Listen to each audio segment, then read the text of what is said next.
ನಿರ್ದೇಶಕರು ಆದಂಥ ಕೋನಪ್ರೆಡ್ಡಿಯವರು ಮತ್ತು ಉಮಾಪತಿ ಗೌಡರು, ರಘುಗೌಡರು ಬಂದು ಸಂಘದಲ್ಲಿ ಅವ್ರ ಜೊತೆ ಒಂದು 50-60 ಜನ ಕರ್ಕೊಂಡ್ಬಂದು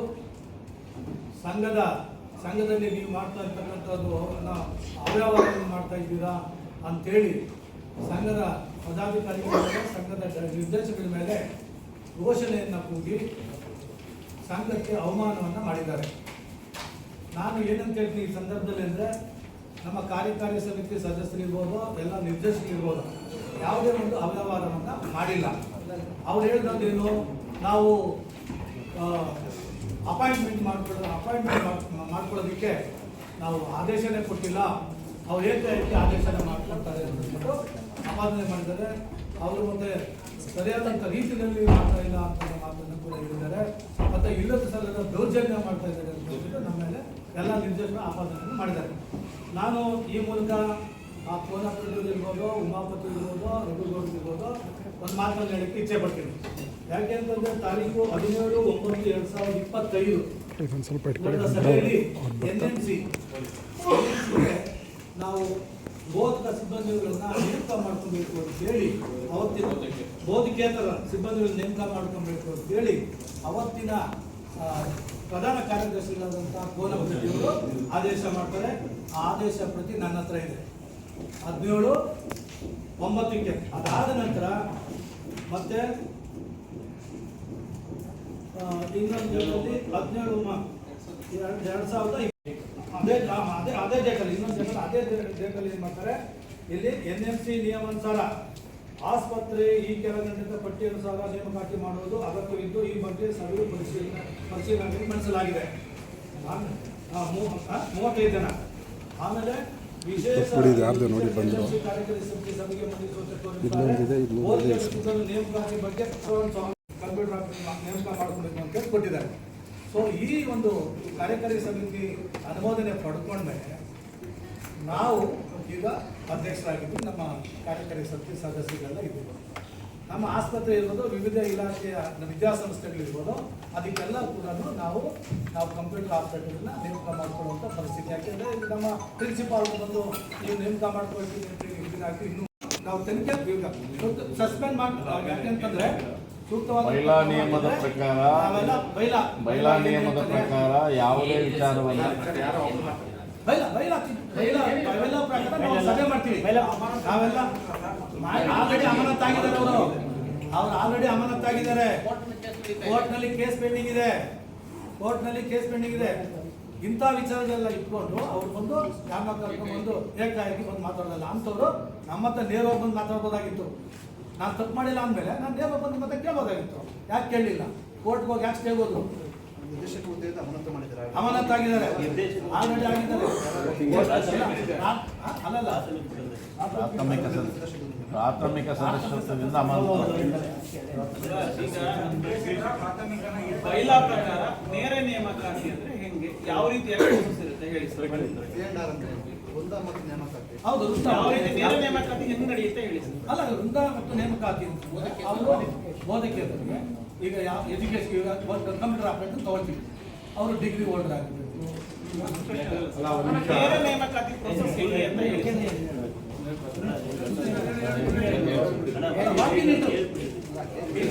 ಈಗ ಅದ್ರ ಬಗ್ಗೆ ಒಂದು ನಿಮಿಷ ನೇರ ನೇಮಕಾತಿ ನಮ್ಮ ಸೆಕ್ರೆಟರಿ ಅವರು ಮಾತಾಡ್ತಾರೆ, ಸಾರಿ ಖಜಾಂಚಿ ಅವರು ಮಾತಾಡ್ತಾರೆ. ಈಗ ವಿಚಾರಗಳು ಅಲಿಗೇಷನ್ ಏನೇನು ಮಾಡಿದ್ದಾರೆ ಆ ವಿಚಾರವಾಗಿ ಸಂಕ್ಷಿಪ್ತವಾಗಿ ಮಾಹಿತಿಯನ್ನು ಕೊಡ್ತಾರೆ.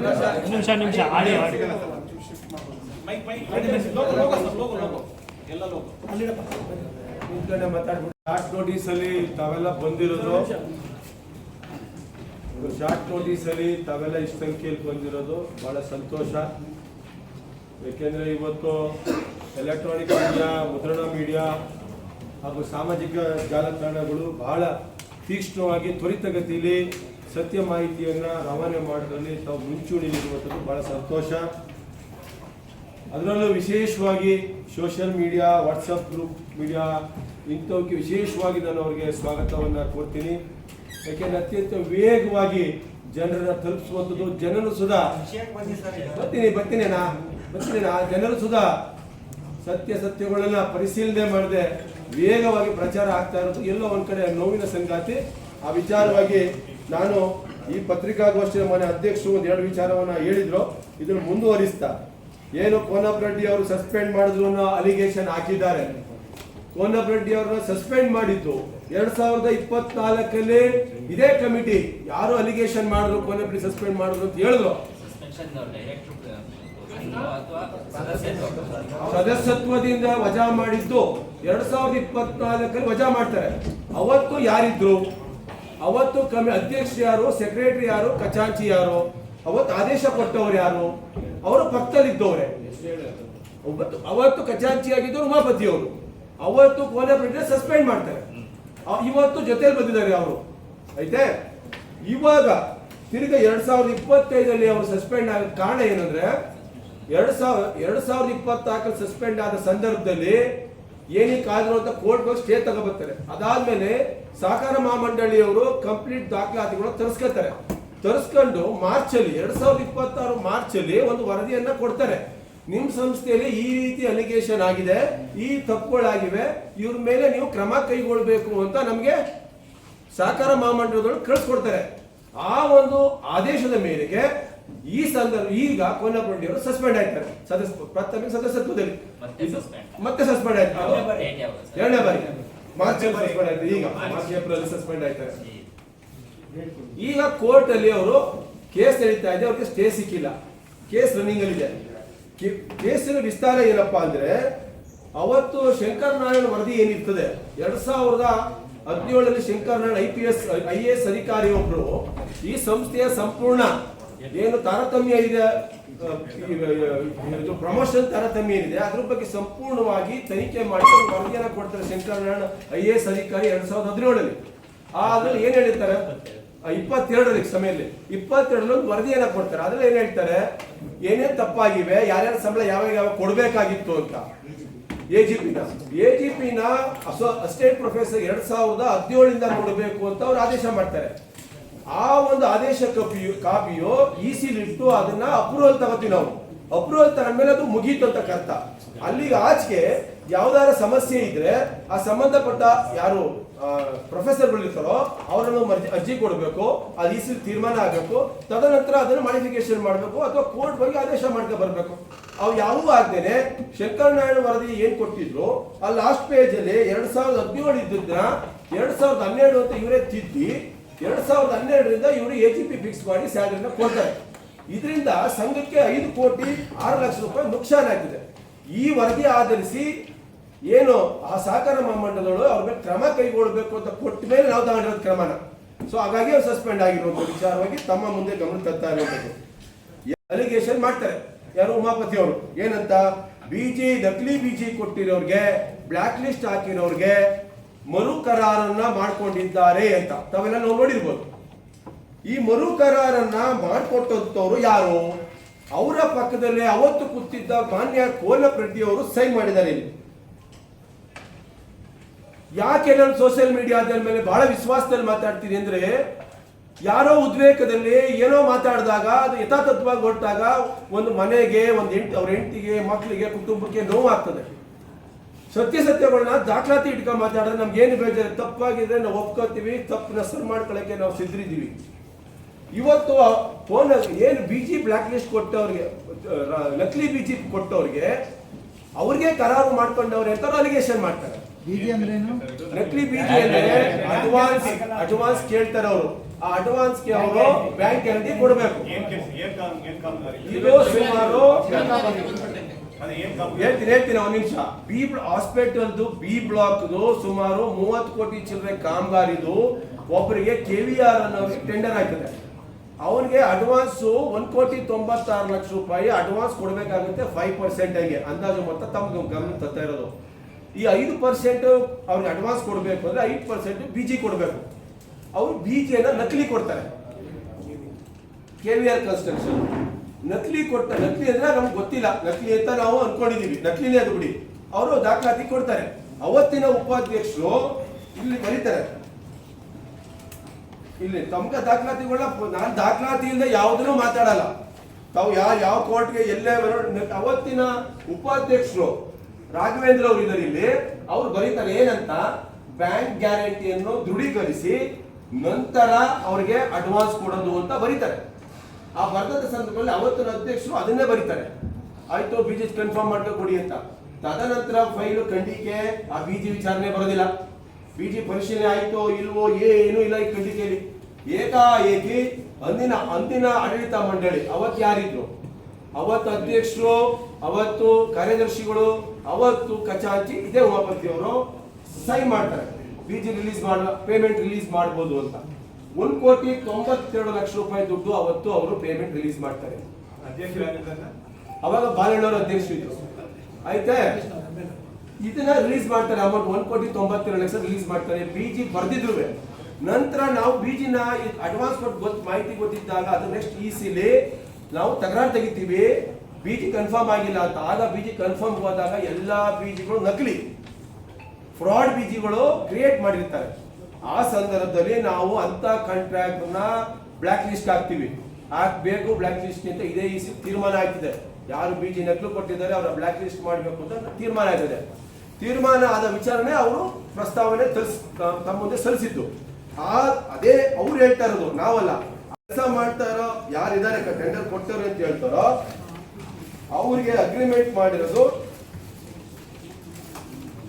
ಇದೇ ವನ್ನಪ್ಪ ರೆಡ್ಡಿ ಅವರು ಪಕ್ಕದಲ್ಲಿ ಕೂತಿದ್ರು. ನಾನು ಅದಕ್ಕೆ ಒಂದು ಮಾತು ಹೇಳ್ತೀನಿ, ನಮ್ಮ ಹಳ್ಳಿಯಲ್ಲಿ ಹೇಳ್ತಾರೆ, ಕಂಕ್ಳಲ್ಲಿ ಕೂಸ್ ಮಾಡಿಕ ಊರೆಲ್ಲ ಹುಡ್ಕಾಡಿದ್ರು ಅಂತ.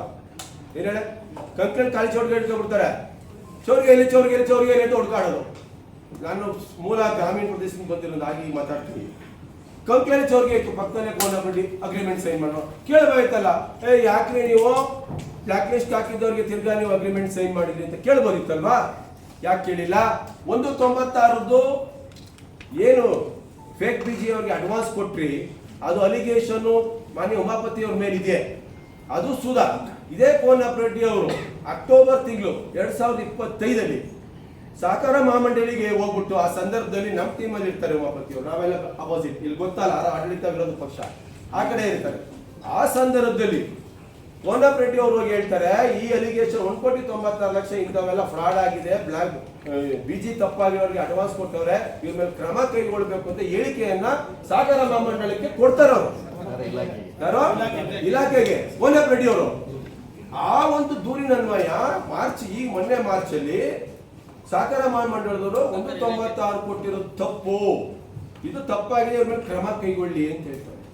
ಮೊನ್ನೆ ಅವತ್ತು ರಾಜಾರೋಷವಾಗಿ ಸಿನಿಮಾ ಡೈಲಾಗ್ ಎಲ್ಲ ಹೊಡೆದ್ರಲ್ಲ, 1,96 ನಾನು ಅಡ್ವಾನ್ಸ್ ನನ್ನ ಮೇಲೆ ನೋಟಿಸ್ ಕೊಟ್ಟವ್ರೆ ಅಂತ ಕಾರಣಕರ್ತರು ಪಕ್ಕದಲ್ಲಿ ಇದ್ದವರು. ಇಲ್ಲಿ ಏನಾಗಿದೆ ಅಂದ್ರೆ ಒಂಥರ ಈ ಕಳ್ಳ ಪೊಲೀಸ್ ಆಟ ತರ ಆಗ್ತದೆ.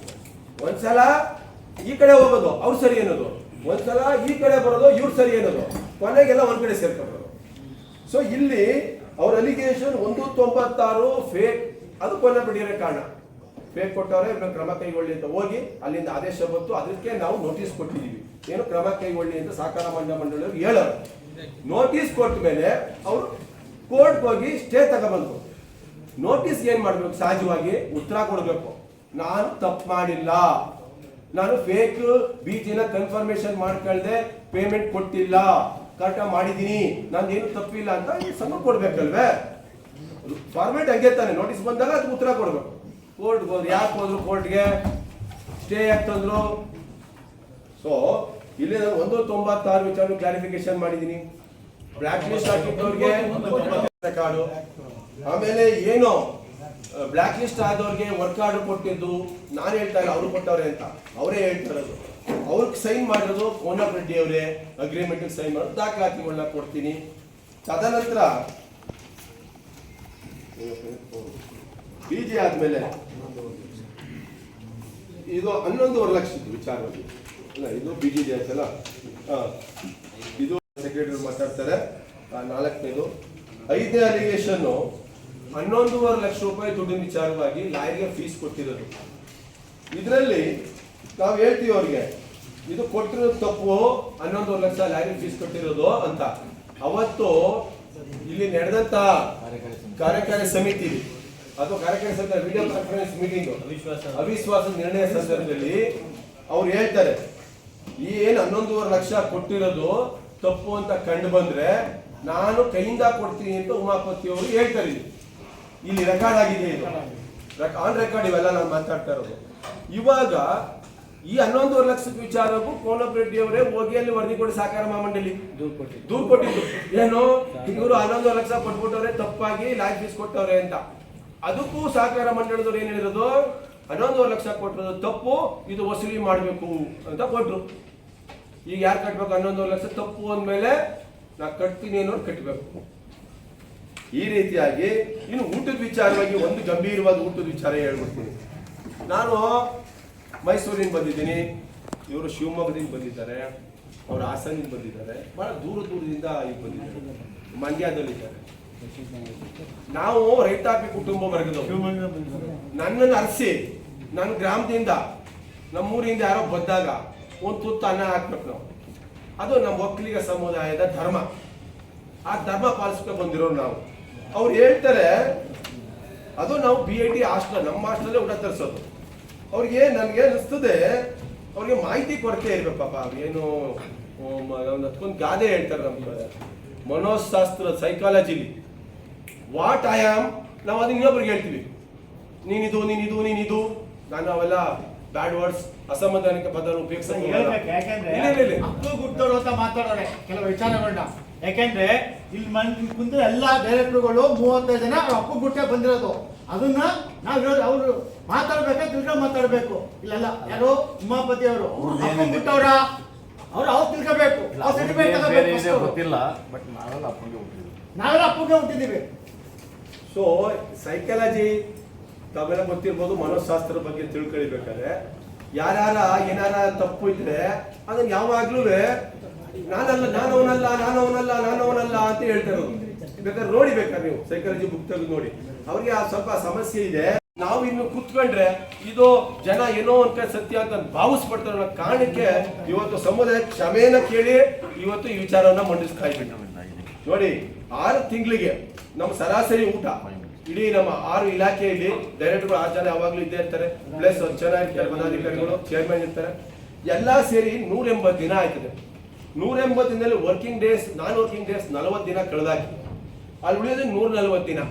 140 ದಿನಕ್ಕೆ ಸರಾಸರಿ 2,901 ರೂಪಾಯಿ ನಾವು ಊಟಕ್ಕೆ ಖರ್ಚು ಮಾಡಿದೀವಪ್ಪ ಪರ್ ಡೇ. ಎಲ್ಲಾ ಸೇರಿ ಒಬ್ಬರಿಗಲ್ಲ, ಎಲ್ಲಾ ಸಂಘದ್ದು ಹೇಳ್ತಾ ಇರೋದು. ಇಲ್ಲಿ ಆಫೀಸ್ ಬರೋರು 6 ಜನ ಇದ್ದಾರೆ, 10 ಜನ ಚೇರ್ಮನ್ ಇದ್ದಾರೆ, 16 ಜನ ಇದ್ದಾರೆ. ಜೊತೆಗೆ ಶಿವಮೊಗ್ಗದಿಂದ ಬರ್ತಾರೆ, ಮಣ್ತಂಬಿ ಬರ್ತಾರೆ, ಚಾಮರಾಜನಗರದಿಂದ ಬರ್ತಾರೆ, ಏನೋ ಹಾಸ್ಪಿಟ್ಲ್ ಬರ್ತಾರೆ. ಅಣ್ಣ ನಿಮ್ ನೋಡಕ್ ಬಂದೆ ಕಾರಣ ಅಂತಾರೆ, ಅಣ್ಣ ಒಂಚೂರು ಡಿಸ್ಕೌಂಟ್ ಮಾಡ್ಸೋಣ ಅಂತಾರೆ, ಅಣ್ಣ ನಿಮ್ ಸಂಘದ ಅಭಿಮಾನದಲ್ಲಿ ಬಂದಿ ನಮ್ಮ ಸಂಘ ನೋಡಕ್ಕೆ ಬರ್ತಾರೆ. ಬಂದಾಗ ನಾವು ಹೊಸ ಸಿಕ್ಕತ್ತೆ ಸರ್, ಅವ್ರಿಗೂ ನಮ್ಮ ಹಾಸ್ಪಿಟಲ್ ಸರಿ ಹಾಕೋದು. ಕೇಳಿ ಬಿಲ್ ನೋಡ್ಕೊಳ್ಳಿ ಇಲ್ಲಿ. ಹೌದು ಸ್ವಾಮಿ, ನಾವು ಗೌಡ್ರು ಕಂಡ್ರಿ, ನಾವು ಅಪರೂಪಕ್ಕೆ ಹೊಸ ತಿಂತೀವಿ, ಪ್ರತಿದಿನ ತಿನ್ನಲ್ಲ. ಹೌದು, ಅವ್ರು ಮಾಡ್ತಾರೆ. ನಾವು ನಮ್ ಗೌಡ್ರು, ನಾನು ಇರೋದು ಹೇಳ್ತೀನಿ, ನಮ್ಗೆ ಮಾಂಸ ಅಲ್ಲಪ್ಪ, ವಾರಕ್ಕೆ 3 ದಿನ ಮಾಂಸ ತಿಂದ ಇರಕ್ಕಾಗಲ್ಲ ನಮ್ಮ ಕೈಲಿ. ಇರೋದು ನಮ್ಮ ಇದ್ರ ವಿಚಾರವನ್ನು ಹೇಳ್ತೀನಿ. ಇಲ್ಲಿ ನೋಡಿ, ನಾನು ಆನ್ ರೆಕಾರ್ಡ್ ನಮ್ಮ ಆಡಿಟರ್ ಸೈನ್ ಮಾಡ್ಕೊಟ್ಟಿದ್ದಾರೆ. ಕೇಳಿ, ನಮ್ಮ ಆಡಿಟರ್ ಸೈನ್ ಮಾಡ್ಕೊಟ್ಟಿದ್ದಾರೆ. ನಾನು ಅದಕ್ಕೆ ಡಾಕ್ಯುಮೆಂಟ್ ಇಟ್ಕೊಂಡೆ ಮಾತಾಡೋದು. 2,901 ರೂಪಾಯಿ ಪ್ರತಿದಿನದಂಗೆ 140 ದಿನಕ್ಕೆ ಖರ್ಚು ಮಾಡಿ 4,60,6,020. ಇದು ಕೇವಲ ಬರೀ ನಮ್ಮ ಊಟದ್ದೇ ಅಲ್ಲ. ಇದರಲ್ಲಿ ಆಫೀಸ್ ಬೇರರ್ ಮೀಟಿಂಗ್ ನಡೀತದೆ, ಡೈಲಿ ಕಾಫಿ ಟೀ ಇರ್ತದೆ, ನೀರ್ ಇರ್ತದೆ, ಬಂದವರು ಹೋಗೋರು ಯಾರ್ಯಾರು ಗೆಸ್ಟ್ಗಳು ಎಲ್ಲ ಸೇರಿ 2,901 ರೂಪಾಯಿ ಒಂದ್ ದಿನಕ್ಕೆ ಖರ್ಚು ಮಾಡಿದ್ವಿ ಕಣಪ್ಪ. ಅದು ತಪ್ಪು ಅಂದ್ರೆ ನಾವು ವಾಪಸ್ ನನ್ನ ದುಡ್ಡು ವಾಪಸ್ ಕೊಡಕ್ಕೆ ನಾವು ಸಿದ್ಧ, ನಾವು ಕೊಡ್ತೀವಪ್ಪ. ಆಯ್ತಾ? 2,900 ರೂಪಾಯಿ ಖರ್ಚಾಗಿದೆ ಹೇಳಿದ್ರು. ಒಂದ್ ದಿನಕ್ಕೆ 30,000 ರೂಪಾಯಿ ನಾವೇನು ಮನುಷ್ಯರ ದಿವ್ವ. ಅವನ ಜೊತೆಗೆ ಮಾನ್ಯ ಉಮಾಪತಿಯವರು ಯಾರೋ ಮಂಡ್ಯ ಕಡೆಯವರು ಖಾಲಿ ಬಾಕ್ಸ್ ತರ್ತಾರೆ ಡೈರೆಕ್ಟರ್ಗಳು, ಈಗ ತುಮಕೂರು ಹೋಯ್ತಾರೆ ಅಂತ ಹೇಳ್ತಾರೆ. ಮಂಡ್ಯದವ್ರ ಬಗ್ಗೆ ಮಾತಾಡ್ಬೇಕಾದ್ರೆ ಉಮಾಪತಿ ಗೌಡ ಎಚ್ಚರಿಕೆಯಿಂದ ಮಾತಾಡಬೇಕು. ಮಂಡ್ಯದವರು ಅನ್ನ ಹಾಕಿ ಅಭ್ಯಾಸ ಹೊರತು ಇನ್ನೊಬ್ಬ ಕಿತ್ಕೊಂಡು ಅಭ್ಯಾಸ ಇಲ್ಲ. ಉಮಾಪತಿ ಗೌಡರು ಅದನ್ನ ಅರ್ಥ ಮಾಡ್ಕೋಬೇಕು. ಇಲ್ಲಿ ಮುಂದೆ 35 ಜನ ಅನ್ನಕ್ಕೋಸ್ಕರ ಬಂದಿಲ್ಲ. ನಮ್ಮ ಸಮಾಜದವರು ಆಸರ ನಮ್ಮನ್ನ ಅನ್ನ ಹೋಗಿ ತಿನ್ನೇನೆ ಸಂಘದಿಂದ ಕಳಿಸಿಲ್ಲ. ಮಾತಾಡ್ಬೇಕಾದ್ರೆ ನಾವು ಅವ್ರು ಇರ್ತಾ ಇರ್ಬೇಕು. ಅವರು ಗೌಡ್ರೆ, ಅವ್ರು ಬೇರೆಯವರಲ್ಲ, ಅವರು ಮನವೊಳ್ಳೆ ಜಾಗ ಇದೆ. ಇವೆಲ್ಲ ಮಾತಾಡೋದು ಸ್ವಲ್ಪ ಅವ್ರನ್ನು, ಯಾಕೆಂದ್ರೆ ನಮ್ಮನ್ನು ಕೇಳ್ತಾರೆ ಬೇರೆ ಜನಗಳು. ಅವರೊಬ್ಬರೇ ಅಲ್ಲ ನಿರ್ದೇಶಕರು. ಈಗ ಮಾತಾಡ್ಕೊಳ್ಳಿ, ನಾವು ಎದ್ದೋಗ್ತೀವಿ. ಈಗ ನಾವು ಬೇಡ ಬಂದ್ರೆ ಅಂದ್ರೆ ಹೇಳ್ಬಿಡಿ. ಈಗ ಲಾಸ್ಟ್ ಅಲಿಗೇಷನ್ ಮಾತಾಡ್ಬಿಟ್ಟು ಸರ್, ಕ್ವಶನ್ಗೆ ಆನ್ಸರ್ ಮಾಡಿ ನೀವು. ಸರ್, ನಾವು ಪ್ರೆಸ್ ಮೀಟ್ ಅಲ್ಲಿ ದಯಮಾಡಿ ಸಹಕಾರ ಮಾಡಿ ಕೈ ಮುಗಿತೀನಿ. ಸರ್, ಸಾಕಾರ ಅಲ್ಲ ಸರ್, ಕ್ವಶನ್ ಕ್ವಶನ್ ಉತ್ತರ ಸರ್, ಇನ್ನೊಂದು ಅಲಿಗೇಷನ್ ಇದೆ, ಒಂದೇ ಒಂದು ಅಧ್ಯಕ್ಷರು ಅಷ್ಟೇ ಹೇಳ್ತಾರೆ. ಸರ್, ಒಂದೇ ಒಂದು ಸರ್, BIT ಬಂಧುಗಳೇ, BIT ಒಂದು ನಿಮಿಷ ಸರ್, ಹಾಗೆ ಬರ್ತೀವಿ, ನೇಮಕಾತಿಗೆ ಬರ್ತಾ ಇದ್ದೀವಿ. ನೇಮಕಾತಿಗೆ ಬರ್ತಾ ಇದ್ದೀವಿ ಸರ್. ಅಲ್ಲ ನೇಮಕಾತಿಗೆ ಬರ್ತಾ ಇದ್ದೀವಿ.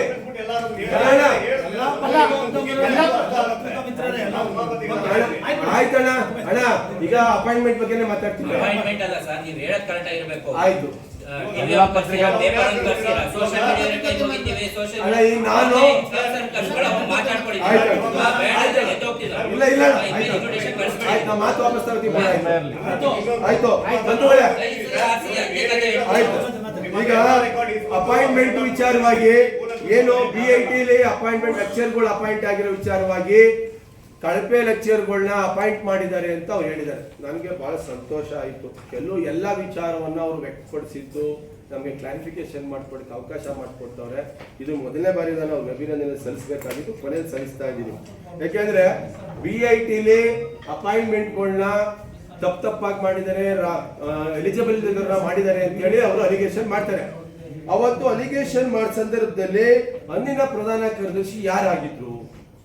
ಇದೇ ಕೋನಪ್ಪ ರೆಡ್ಡಿ ಅವರು. ಕೋನಪ್ಪ ರೆಡ್ಡಿ ಅವರು ಬರೀತಾರೆ ಇಲ್ಲಿ, ಅಭ್ಯರ್ಥಿಗಳು ಪದವಿ ಮತ್ತು ಸ್ನಾತಕೋತ್ತರ ಪದವಿ ಅಂಕಗಳು ಮೆರಿಟ್ಗಳಿಗೆ ಅನ್ವಯಿಸುವಾಗ ಕೆಲವೊಂದು ಲೋಪದೋಷಗಳಾಗಿವೆ ಅಂತ ಹೇಳಿ ಒಂದು 5 ಪ್ಯಾರ ಬರೆದು ಯಾವಾಗ 14/5/2025 ಅವರು ಪ್ಯಾರ ಬರೀತಾರೆ ಇಂಟರ್ವ್ಯೂ ಎಲ್ಲ ಆದ್ಮೇಲೆ. ತದನಂತರ ಏನ್ ಅಪಾಯಿಂಟ್ ಆಗದೆ ಅವ್ರಿಗೆ ಆರ್ಡರ್ ಕೊಟ್ಟರು ಇದೇ ಕೋನಪ್ಪ ರೆಡ್ಡಿ ಅವರೇ, ನಾವ್ಯಾರು ಅಲ್ಲ. ಅವರೇ ಆರ್ಡರ್ ಕೊಡ್ತಾರೆ 27/5/2025 14 ಕೊಡಬಾರ್ದು ಅಂತ ಬರೀತಾರೆ. 14/5/2025 27/5/2025 ಅವರೇನೆ ನಿಯಮಾನುಸಾರ ಇವ್ರಿಗೆ ಅನುಮೋದಿಸಬಹುದು ಅಪಾಯಿಂಟ್ಮೆಂಟ್. ತೀರ್ಮಾನದ ಪ್ರಕಾರ ಅವರಿಗೆ ಗ್ರಾಜ್ಯುಯೇಷನ್ ಮತ್ತು ಕಂಪ್ಯೂಟರ್ ಸರ್ಟಿಫಿಕೇಟ್ ಕ್ವಾಲಿಫೈಡ್ ಸರ್ಟಿಫಿಕೇಟ್ ಇದ್ದರೆ ನಾವು ನೇಮಕ ಮಾಡಬಹುದು. ರೂಢಿಕೃತದಲ್ಲಿ ಅವರು ಪರ್ಮನೆಂಟ್ ನೇಮಕ ಮಾಡಿಲ್ಲ, ರೂಢಿಕೃತದಲ್ಲಿ ನೇಮಕ ಮಾಡಿ ಅವರಿಗೆ 2 ವರ್ಷ ಪರಿವೀಕ್ಷಣಾ ಅವಧಿಯನ್ನು ಮಾಡಿ ನೇಮಕಾತಿ ಮಾಡಬೇಕು ಅಂತ ಹೇಳಿ ಮಾಡಿದ್ರು. ಅದರ ಪ್ರಕಾರ graduation BCom R any degree with computer certificate ಇದ್ದವರಿಗೆ ನೇಮಕಾತಿ ಮಾಡಲಿಕ್ಕೆ ಅವಕಾಶವನ್ನು ಮಾಡಿಕೊಡ್ತೀವಿ. ಸರ್, ಈಗ ನೋಟಿಫಿಕೇಶನ್ ಏನಾದ್ರು ಹೊರಡಿಸಿದ್ರ ಅನ್ನೋದು ನನ್ನ ಪ್ರಶ್ನೆ. ಯಾವ್ಯಾವ ಪೇಪರ್ ಅಲ್ಲಿ ನಿಯಮದ ಪ್ರಕಾರ ಒಂದು ಇಂಗ್ಲಿಷ್ ಅಥವಾ ಕನ್ನಡ ಪೇಪರ್ ಅಲ್ಲಿ ಯಾರು ಸೆಲೆಕ್ಟ್ ಆಗಿದ್ದಾರೆ ಅವ್ರಿಗೆ ಕೊಟ್ಟಿರೋ ಆರ್ಡರ್ ಕಾಪಿ ಅದನ್ನ ಮೆನ್ಷನ್ ಮಾಡಿದ್ದೀರಾ? ಅದರಲ್ಲಿ ಪರಿವೀಕ್ಷಣಾ ಅವಧಿ ಮುಗಿದ ನಂತರ ಅಂತ ಮಾಡಿದ್ದೀವಿ. ಪರಿವೀಕ್ಷಣಾ ಅವಧಿ ಕಾಲದಲ್ಲಿ ಅವರಿಗೆ ಯಾವ ರೊಕ್ಕ ವರದಿ ತರಿಸ್ಕೊಂಡು ಅವ್ರು ಯಾವುದು ಎಲಿಜಿಬಿಲಿಟಿ ಇರಲ್ಲ ಅವ್ರನ್ನ ಮಾಡ್ಲಿಕ್ಕಾಗೋದಿಲ್ಲ. ಯಾರು ಎಲ್ಲ ಪರಿವೀಕ್ಷಣಾ ಅವಧಿ ತೃಪ್ತಿಕರವಾಗಿ ಅಂತ ಬರ್ತದೆ ಸಂಸ್ಥೆಯಲ್ಲಿ ಹೆಡ್ ಆಫ್ ದಿ ಡಿಪಾರ್ಟ್ಮೆಂಟ್ ಅವ್ರು ಮಾಡ್ಬೋದು ಮಾಡಿದ್ವಿ. ಪೇಪರ್ ನೋಟಿಫಿಕೇಶನ್ ಹೊರಡಿಸಿದ್ರೆ ಸರ್ ನೋಟಿಫಿಕೇಶನ್ ನಾವು ವಾಕಿನ್ ಇಂಟರ್ವ್ಯೂ ಮಾಡಿದ್ದೀವಿ. ವಾಕಿನ್ ಇಂಟರ್ವ್ಯೂ ಬಂದವ್ರನ್ನ ಅಪಾಯಿಂಟ್ಮೆಂಟ್ ನೋಟಿಫಿಕೇಶನ್ ಹೊರಡಿಸಬೇಕು ಅನ್ನೋದು ರೂಲ್ಸ್ ಅಲ್ಲೇ ಇದೆ. ಸಂಘ ಸಹಕಾರ ಇಲಾಖೆ ನೇಮಕಾತಿನ ನೋಟಿಫಿಕೇಶನ್ ಆಗದೆ ಮಾಡಂಗಿಲ್ಲ. ಸಂಘದಲ್ಲಿ C&R ರೂಲ್ಸ್ ಇರೋದೇ. ಸಂಘ ಇರೋದು ಕೂಡ ಸಹಕಾರ ಇಲಾಖೆ. ಸಹಕಾರ ಇಲಾಖೆ ನಿಯಮನೇ ಹೇಳುತ್ತೆ ನೀವು ಯಾವುದೇ ನೇರ ನೇಮಕಾತಿ ಆಗಿರ್ಬೋದು ಯಾವುದೇ ನೇಮಕಾತಿಯನ್ನ ಮಾಡ್ಕೋಬೇಕು, ನೋಟಿಫಿಕೇಶನ್ ಹೊರಡಿಸಬೇಕು, ಪೇಪರ್ ಅಲ್ಲಿ ಪಬ್ಲಿಕೇಶನ್ ಮಾಡಬೇಕು ಅನ್ನೋದಿದೆ ಸರ್. ಅವ್ರ ಭವಿಷ್ಯದ ಜೊತೆ ಆಟ ನೀವು ನೇಮಕಾತಿ ಮಾಡ್ಕೊಂಡಿದ್ದೀರಾ ಅನ್ನೋದು ಆರೋಪ. ಅಲ್ಲಲ್ಲ, ನಮ್ಮಲ್ಲಿ ಎಮರ್ಜೆನ್ಸಿ ತೀರ್ಮಾನ ಆಗಿ EC ಕಮಿಟಿ ತೀರ್ಮಾನ ಆಗಿದೆಯಲ್ಲ ಸರ್, EC ಕಮಿಟಿ ತೀರ್ಮಾನ ಅಂದ್ರೆ ಏನ್ ಬೇಕಾದ್ರೂ C&R ರೂಲ್ಸ್ ಅಲ್ಲಿ ಏನಿದೆ, ಸಹಕಾರ ಸಂಘದ ರೂಲ್ಸ್ ಅಲ್ಲಿ ಏನಿದೆ, ಡೈರೆಕ್ಷನ್ ಏನಿದೆ ಅದನ್ನ ಹೇಳಿ. ನೀವು ಸಂಘದಲ್ಲಿ ಏನೋ ಡಿಸೈಡ್ ಮಾಡ್ಕೊಂಡು ಮಾಡಂಗಲ್ಲ ಅದು. ಅಲ್ಲ, ನಿಮ್ EC ಸಹಕಾರ ರೂಲ್ಸ್ ಪ್ರಕಾರ ಯಾವುದೇ ನೇಮಕಾತಿ ನೋಟಿಫಿಕೇಶನ್ ಇದೆ ಮಾಡಂಗಿಲ್ಲ. ಈ ಸಂಘ ನಡೀತಾ ಇರೋದು ಸಹಕಾರ ಇಲಾಖೆ ಅಡಿಯಲ್ಲಿ. ಸಹಕಾರ ಇಲಾಖೆ ಅದ್ರ ಬೈಲಾ ನಿಯಮದ ಪ್ರಕಾರನೇ ನಮ್ಮ ಸಂಘ ನಡೆಯೋದು. ಬೈಲಾ ನಿಯಮದಲ್ಲಿ ಆದ್ರೆ ನೇಮಕಾತಿ ವಿಚಾರದಲ್ಲಿ ಯಾಕೆ ಆ ಬೈಲಾನ ಫಾಲೋ ಮಾಡಲಿಲ್ಲ? ಕಾರ್ಯಕಾರಿ ಸಮಿತಿಯ ತೀರ್ಮಾನದಂತೆ ನೇಮಕಾತಿ 35 ಜನರನ್ನ ಸೇವೆ ಮಾಡಿರೋದು ಸರ್, ಹಂಗೆ 35 ನೀವು ತೀರ್ಮಾನ ಬರಲ್ಲ. ಬೈಲಾ ಪ್ರಕಾರ ರೂಲ್ಸ್ ಅನ್ನೋದು ಇರುತ್ತಲ್ಲ, ಬೈಲಾದಲ್ಲಿ ಏನಿದೆ ವೃಂದ ಮತ್ತು ನೇಮಕಾತಿ ನಿಯಮಗಳಲ್ಲಿ ಗ್ರಾಜುಯೇಷನ್ ವಿತ್ ಕಂಪ್ಯೂಟರ್ ಸರ್ಟಿಫಿಕೇಟ್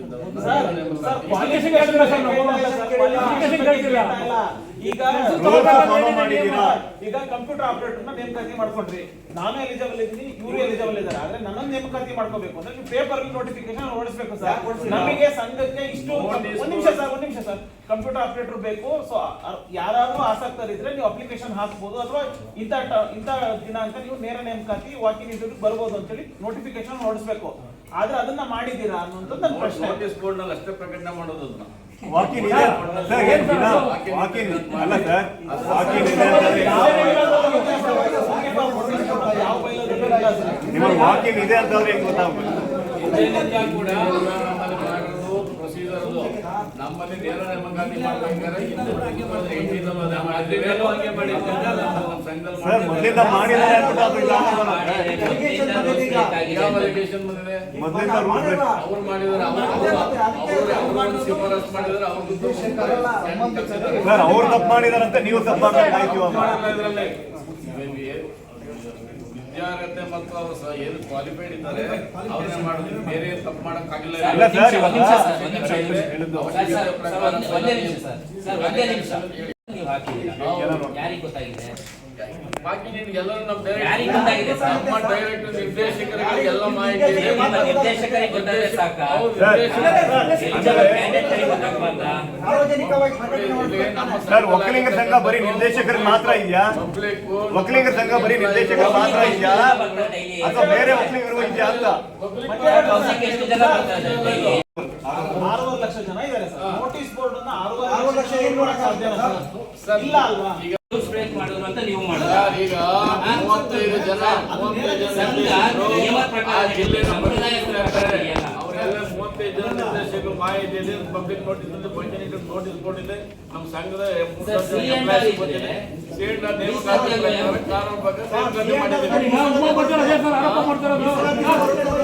ಅದರಲ್ಲಿ ಮೀಸಲಾತಿ ನಾವು ಸಂಘದ ಮೀಸಲಾತಿ ಬೇರೆ ಮೀಸಲಾತಿ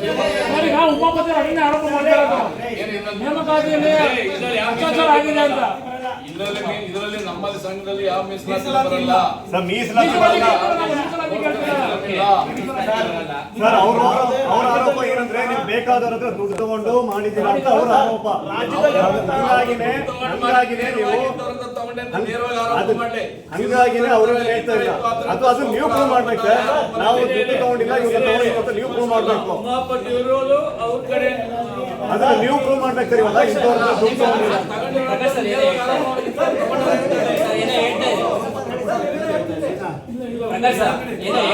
ಅವರು ಕೂಡ ನನ್ನ ಕ್ಯಾಂಡಿಡೇಟ್ ಕೊಡಿ ಅಂತಾರೆ. ಏನು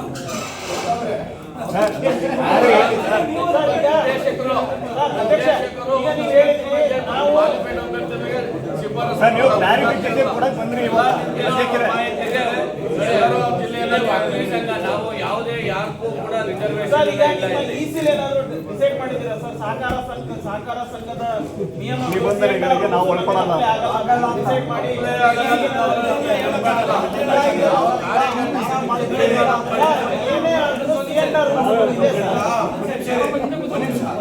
ಈಗ ನೀವು ಒಂದು ಆಟೋ ಕಾಪಿ ಕಳ್ಸಿಕೊಡ್ತೀವಿ, ಅದರಲ್ಲಿ ವಿನಾಯಕ್ ಮಲ್ಲಪ್ರೆಡ್ಡಿ ಅವರು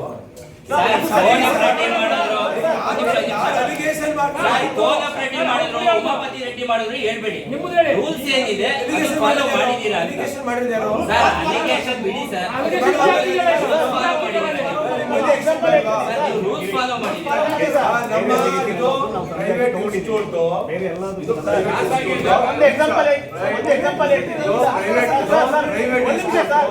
ಇದಕ್ಕೆ ರಿಸರ್ವೇಶನ್ ಬರಲ್ಲ. ಯಾವುದೇ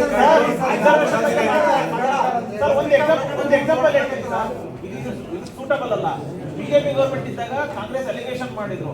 ಈ ಜನರಲ್ ಏನ್ ಬಂತು, ಅವ್ರು ಅಲಿಗೇಷನ್ ಮಾಡ್ತಾರೆ, ಅವ್ರು ಭ್ರಷ್ಟಾಚಾರ ಮಾಡ್ತಾರೆ ಅಂತ ಹೇಳಿ ಕಾಂಗ್ರೆಸ್ಗೆ ಅಧಿಕಾರ ಕೊಟ್ಟರು. ಸೊ ಈಗ ನೀವು ಅಧಿಕಾರಕ್ಕೆ ಬಂದಿದ್ದೀರಾ ಸರ್. ಅವ್ರೇನೋ ತಪ್ಪು ಮಾಡಿದ್ರು ಹಂಗೆ ಅಂತ ಹೇಳಿ ನೀವೆಲ್ಲರೂ ಬಂದಿದ್ದೀರಾ. ಅವರು ತಪ್ಪು ಮಾಡ್ತಾರೆ ಅಂತ ಹೇಳಿ ನೀವು ತಪ್ಪು ಮಾಡ್ತೀರಾ ಸರ್? ಅದು ಬೇಡ, ಅದು ಬೇಡ. ಇಲ್ಲ, ಒಂದು ನಿಮಿಷ. ಅವ್ರು ಮಾಡಿದ್ದಾರೆ, ಅವ್ರು ಮಾಡಿದ್ದಾರೆ. ಅಲ್ಲ ಸರ್,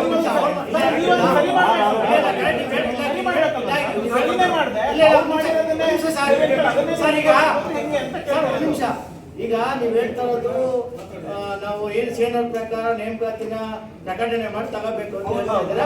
ಅದು ಆಯ್ತು, ಅದನ್ನ ತಪ್ಪಾಗಿದ್ರೆ ನಿರ್ದೇಶಕ ಆಗಿದ್ದಂತ ಏನು ಉಪಸಭಾಪತಿಗಳು ಬೇರೆ ಇರ್ಬೋದು, ಈಸಿ ಅಂತ ಇರ್ತದೆ. ಇದನ್ನ ಯಾವುದೇ ಕಾರಣಕ್ಕೆ ಮಾಡಿಕೊಡ್ದು ಅಂತ ಲೆಟರ್ ಕೊಟ್ಟು ಅಧ್ಯಕ್ಷರು ಲೆಟರ್ ಕೊಟ್ಟಿದ್ದಾರೆ. ಕೇಳಿ, ಲೆಟರ್ ಕೊಟ್ಟಾಗ ಮುಂದಿನ ಈಸಿನಲ್ಲಿ ಮಾಡಿ ಅಂತ ನನಗೆ ಈಗ ಅಧ್ಯಕ್ಷ ಒಂದು ನಿಮಿಷ, ಇದು ನಮ್ಗೆ ಏನಾಯ್ತು ಅಂದ್ರೆ ಒಂದು NMC ಏನು ನಮ್ಗೆ ವಿಸಿಟ್ ಬರ್ತಾ ಇತ್ತು, ನಮ್ಗೆ ಮೆಡಿಕಲ್ ಕಾಲೇಜಿಂದ ಮತ್ತೆ ಹಾಸ್ಪಿಟಲ್ ನಮ್ಗೆ ಅರ್ಜೆಂಟ್ ಆಗಿ ತುರ್ತು ಬೇಕಾದ್ರಿಂದ ಅದು ನೇಮಕಾತಿ ಮಾಡಿದೀವಿ. ಅದೇನಾದ್ರು ಸರಿ ಇಲ್ಲ ಅಂತ ಹೇಳಿ ಬಂದು ಕೊಟ್ಟಿದ್ರೆ ನೇಮಕಾತಿನ ನಿಯಮ ಬಿಟ್ಟು ಮಾಡಕ್ಕಾಗಲ್ಲ. ನಿಯಮ ಬಿಟ್ಟು ಮಾಡಿಲ್ಲ. ತುರ್ತು ಬೇಕು ಅಂತ ನಮ್ಮ ಸಂಘ ಬೈಲದಲ್ಲಿ ತುರ್ತು ಪರಿಸ್ಥಿತಿಯಲ್ಲಿ ಯಾವುದೇ ಒಂದು ಸಂದರ್ಭದಲ್ಲಿ ಯಾವ್ದಾದ್ರು ಒಂದು ತಾತ್ಕಾಲಿಕ ತಗೊಂಡು ಮಾಡ್ಕೊಳ್ಳಿಕ್ಕೆ ಅವಕಾಶ ಇದೆ. ಎಷ್ಟು ಬರ್ತೀವಿ ಸರ್? ಒಂದು ಅವಕಾಶ ಇದೆ.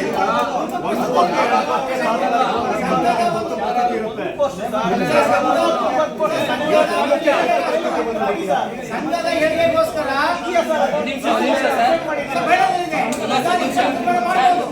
ಎಷ್ಟು ವರ್ಷದಿಂದ ಖಾಲಿ ಇತ್ತು ಸರ್? ನಾನು ಒಂದು ನಿಮಿಷ, ಎಷ್ಟು ವರ್ಷದಿಂದ ಖಾಲಿ ಇತ್ತು ಸರ್ ಪೋಸ್ಟ್? ಇದು ಪೋಸ್ಟ್ ನೋಡಿ ಸುಮಾರು ವರ್ಷ ತಗೊಂಡಿರ್ಲಿಲ್ಲ. ಇದು 6.5 ವರ್ಷದಿಂದ ತುರ್ತು ಬರ್ತಾ ಇದೆ. 4 ವರ್ಷ ಅಧಿಕಾರದಲ್ಲಿದ್ದಾಗ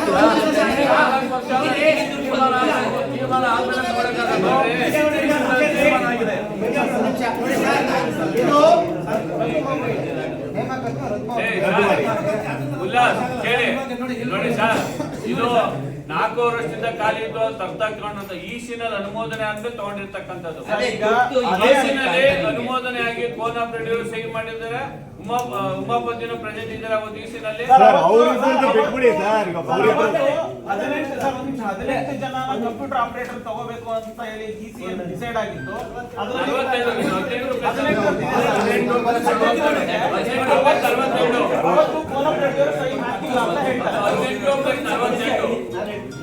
ಈಗ ಪ್ರತಿಯೊಂದು ಕಾರ್ಯಕಾರಿ ಸಮಿತಿಯಲ್ಲಿ ಸಬ್ಜೆಕ್ಟ್ ಇಟ್ಟು ಆ ಸಬ್ಜೆಕ್ಟ್ ಏನ್ ತೀರ್ಮಾನ ಆಯ್ತದೆ, ಬಹುಮತದಿಂದ ಏನ್ ತೀರ್ಮಾನ ಆಯ್ತದೆ ಆ ತೀರ್ಮಾನ ಪ್ರಕಾರ ನಾವು ನೇಮಕಾತಿ ಮಾಡ್ತೀವಿ. ಇಲ್ಲಿ 17/9/2025 ECಲಿ ಇದೇ ಕೋನ ಕಾರ್ಯದರ್ಶಿ ಆಗಿದ್ರು. ಕಾರ್ಯದರ್ಶಿ ಅಜೆಂಡಾ ಇಡ್ತಾರೆ, ಬೋಧಕೇತರ ಸಿಬ್ಬಂದಿಗಳು ನೇಮಕಾತಿ ಮಾಡಿಕೊಳ್ಳುವ ಬಗ್ಗೆ ಅಂತ ಅಜೆಂಡಾ ಇಟ್ಟಿದ್ದಾರೆ. ಮತ್ತೆ ಟೀಚಿಂಗ್ ಸ್ಟಾಫ್ನು ನೇಮಕಾತಿ ಮಾಡಿಕೊಳ್ಳೋದು ಅಜೆಂಡಾ ಇಟ್ಟಿದ್ದಾರೆ. ಅಲ್ಲಿ ತೀರ್ಮಾನ ಏನ್ ಮಾಡಿದ್ದಾರೆ, ಟೀಚಿಂಗ್ ಸ್ಟಾಫ್ ಏನಿದ್ದಾರೆ ಅವ್ರನ್ನ ಪತ್ರಿಕಾ ಪ್ರಕಟಣೆ ಹೊಡಿಸಿ ನೇಮಕಾತಿ ಮಾಡಿಕೊಳ್ಳುವುದು, ಏನ್ ನಾನ್ ಟೀಚಿಂಗ್ ಸ್ಟಾಫ್ ಏನಿದ್ದಾರೆ ಅವ್ರನ್ನ ನೇರ ನೇಮಕಾತಿ ಮಾಡಿಕೊಳ್ಳುವುದು ಅಂತ ತೀರ್ಮಾನ ಮಾಡಿದ್ದಾರೆ. ಅದ್ರ ಪ್ರಕಾರ ಇವರು 18 ಅವ್ರೇನ್ ಅಲಿಗೇಷನ್ ಮಾಡ್ತಾ ಇದಾರೆ 18 ಜನ ಅಂತ, 18 ಜನ ಒಂದು ಸಬ್ಜೆಕ್ಟ್ ಅಲ್ಲಿ 18 ಜನ ಯಾವುದು ಹಾಸ್ಪಿಟ್ಲ್ಗೆ ಮೆಡಿಕಲ್ ಕಾಲೇಜ್ಗೆ 18 ಜನ, ಸೇಮ್ ಈಸಿಲೆ 18 ಜನ ಮೆಡಿಕಲ್ ಕಾಲೇಜ್ಗೆ 18 ಜನ ನೇಮಕಾತಿ ಮಾಡಿಕೊಂಡಿದ್ರು.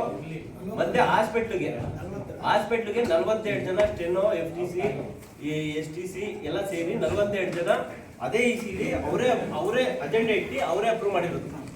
ಈ ತೀರ್ಮಾನನು ಅವರೇ ಮಾಡಿರೋದು. ಆ ತೀರ್ಮಾನದಲ್ಲಿ ಆಡಳಿತ ಮಂಡಳಿ ಅರ್ಜೆಂಟ್, ಈಗ NMC ಪ್ರಕಾರ ನಮ್ಗೆ ಅವಶ್ಯಕತೆ ಅರ್ಜೆಂಟ್ ಆಗಿರೋದ್ರಿಂದ ನೇಮಕಾತಿ ಮಾಡ್ಕೊಂಡಿದೀವಿ. ಈಗ ನೇರ ನೇಮಕಾತಿ ಮಾಡ್ಕೊಂಡಿದೀವಿ.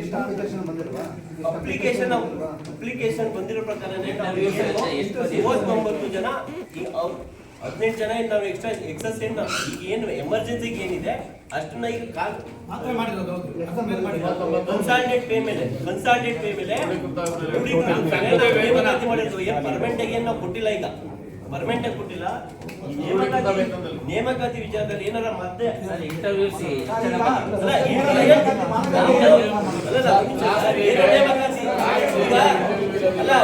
ಈಗ ನೋಡಿ ನೇಮಕಾತಿ ಅಂದ್ರೆ ಬರೀ ಇಂಟರ್ವ್ಯೂ ಮಾಡಿ ಹಂಗೆ ಖಾಸಗಿ ಸಂಸ್ಥೆ ನಾನು ಈಸಿನಲ್ಲಿ ಆಗಿರೋ ಪ್ರಕಾರ ನಂದು ಆಯ್ತು. ಎಷ್ಟು ಜನ ಬಂದಿದ್ರು?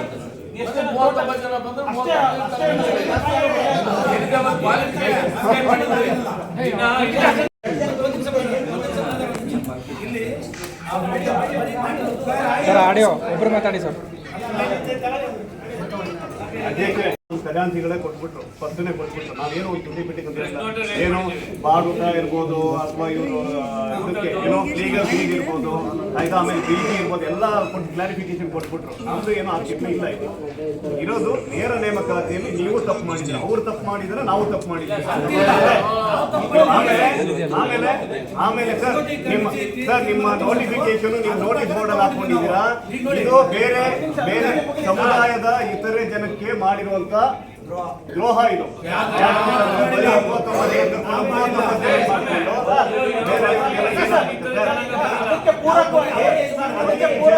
ಇದಕ್ಕೆ ಕೆಲಸ ಬೇಕಾಗಿರೋರು, ಅರ್ಹತೆ ಇರೋರು ಬೇರೆಯವ್ರು ಇರ್ತಾರೆ. ಬರೀ 39 ಜನನೇ ಕರ್ಕೊಂಡು 39 ಜನಕ್ಕೆ ನೀವು ಅಪಾಯಿಂಟ್ ಮಾಡ್ತೀರಾ ಅಂದ್ರೆ ಬೇರೆಯವರು ಸಮುದಾಯದವರು ಅಲ್ವಾ ಸರ್? ಅವರು ನಿಮ್ಗಿರೋದೇ ಹುದ್ದೆ ಸಮುದಾಯಕ್ಕೆ, ಬೇರೆಯವ್ರಿಗೆ ಇಲ್ಲ. ನಾವು ಹಣ ತಗೊಂಡಿದ್ದಾರೆ ಅಂತ ಹೇಳ್ತಿದ್ದಾರೆ. ಆ ವಿಡಿಯೋ ಇದೆ ನನ್ನ ಹತ್ರ. ಸಿಎಂ ಮತ್ತೆ ಸಮುದಾಯ ಸ್ವಾಮೀಜಿ ಏನಾದ್ರು ರಿಲೀಸ್ ಮಾಡುವಂತಂದ್ರೆ ನಾನು ರಿಲೀಸ್ ಮಾಡ್ತೀನಿ ಸರ್. ಒಂದ್ ನಿಮಿಷ, ಅವ್ರು ಅಲಿಗೇಷನ್ ಮಾಡ್ತಿರೋದು ಹಣ ತಗೊಳ್ತಾ ಇರ್ಬೇಕಾದ್ರೆ ಅಧ್ಯಕ್ಷರು ಸೈನ್ ಹಾಕಿದ್ದಾರೆ. ಈ ಸೈನ್ ಹಾಕಿರೋದ್ರ ಪಾಲಲ್ಲಿ ಅಧ್ಯಕ್ಷರಿಗೂ ಹಣ ಹೋಗುತ್ತೆ, ಮತ್ತೆ ಅಧ್ಯಕ್ಷ ಮಗನ ಹೆಸರು ಕೂಡ ಮೆನ್ಷನ್ ಮಾಡಿದ್ದಾರೆ. ನೇರವಾಗಿ ನಿಮ್ಮ ಫ್ಯಾಮಿಲಿ ವಿರುದ್ಧ ಅಲಿಗೇಷನ್ ಮಾಡ್ತಿದ್ರೆ ಪೂರ್ವಕವಾದಂತ ವಿಡಿಯೋ ಇಟ್ಕೊಂಡು ಏನ್ ಹೇಳ್ತೀರಿ ಸರ್? ಇವತ್ತು ಪತ್ರಿಕಾ ಸ್ನೇಹಿತರು ನಾನು ಹೇಳ್ತೀನಿ, ಆ ತರ ಏನಾದ್ರು ನಾವು ತಗೊಂಡಿದ್ರೆ ಅದಕ್ಕೆ ಡಬಲ್ ಅಲ್ಲ ಟ್ರಿಬಲ್ ದುಡ್ಡು ಕೊಡ್ತೀನಿ, ಬಟ್ ಪ್ರೂವ್ ಆಗಬೇಕು. ಅದು ಮಾಡಿಲ್ಲ ಅಂತಂದ್ರೆ ಅವ್ರಿಗೆ ನೀವು ಮಾಡ್ಬೇಕು ಸರ್. ಇಲ್ಲ ಪ್ರೂವ್ ಮಾಡೋದು ಅಂದ್ರೆ ನಿಮ್ ಕೆಲಸ ಸರ್. ತಗೊಂಡಿಲ್ಲ ಅಂತ ನೀವು ಪ್ರೂವ್ ಮಾಡಬೇಕು. ಇದುವರೆಗೂ ಒಂದು ಸಿಂಗಲ್ ಎಂಪಿ ಈ ಒಕ್ಕಲಿಗ ಸಂಘದಲ್ಲಿ ಏನಾದ್ರು ನೀವು ತಗೊಂಡಿಲ್ಲ. ನಿಮ್ಮ ಒಕ್ಕಲಿಗ ಸಂಘದ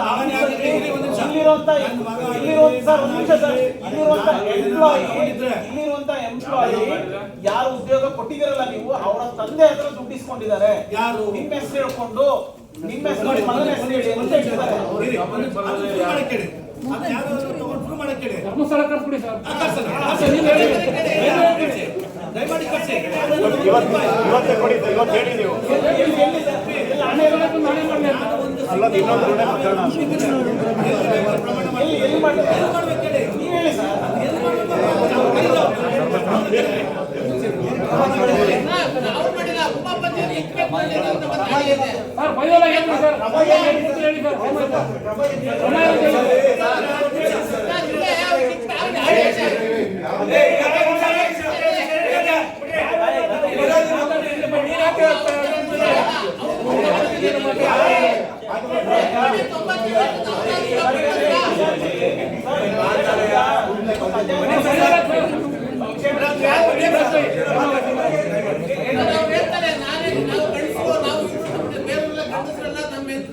ಮಾತ್ರ ಸೀರೆ ಉಡ್ಕೊಂಡ್ಬರ್ತಾರೆ, ಬೇರೆಯವರು ಸಂಘದ ಹೆಸರು ದುಡ್ಡು ತಾವು ಸೀರೆ ಉಡ್ಕೊಂತಾರೆ ಅಂತ ಹೇಳಿದ್ದಾರೆ. ಅವರು 1,97 ಲಕ್ಷದಲ್ಲಿ 50 ಲಕ್ಷ ರೂಪಾಯಿ ಕಿಕ್ ಬ್ಯಾಕ್ ಪಡ್ತಿದ್ದಾರೆ. ಅದು ನಾವು ಇಸಿ ಮೀಟಿಂಗ್ ಅಲ್ಲಿ ಅವ್ರನ್ನೇ ಕರ್ಸ್ಬಿಟ್ಟು ಇಲ್ಲಿ ಹೇಳಿದ್ರೆ ಅವ್ರದ್ದು ಇದಿದೆ, ಆಡಿಯೋ ರೆಕಾರ್ಡ್ ಇದೆ. ಬಗ್ಗೆ ನಿಮ್ಮ ಮುಂದೆ ಪ್ರದರ್ಶನ ಮಾಡ್ತೀವಿ.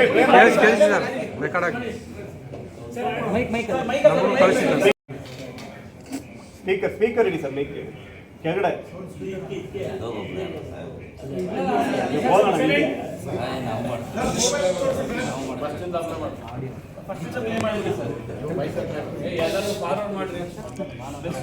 ಬೆಸ್ಟ್. ಎಲ್ಲಿ ಸರ್ ಸೌಂಡ್ ಬರ್ತಾರೆ?